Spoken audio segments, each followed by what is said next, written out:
Creatures plot ఏంటంటే కొంతమంది students research పని మీద బస్లో వెళ్తుండగా బస్ అద్దానికి గొర్రె తల తగులుతుంది. అసలు ఏమైంది అని ఆ స్టూడెంట్స్ బస్ దిగి ముందుకు వెళ్ళగా అక్కడ ఒక డిస్ట్రాయ్ అయిన ఏలియన్ స్పేస్ షిప్ ఉంటుంది.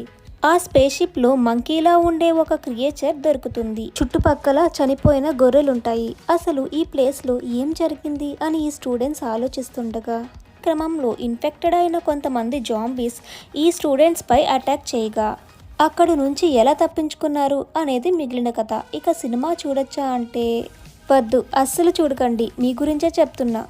అసలు ఎందుకు ఇలాంటి రాడ్ మూవీస్ తీయటం, మళ్ళీ దాన్ని తెలుగులో డబ్ చేయడం? ఈ మూవీలో గ్రాఫిక్స్ చాలా అంటే చాలా వర్స్ట్గా ఉంది.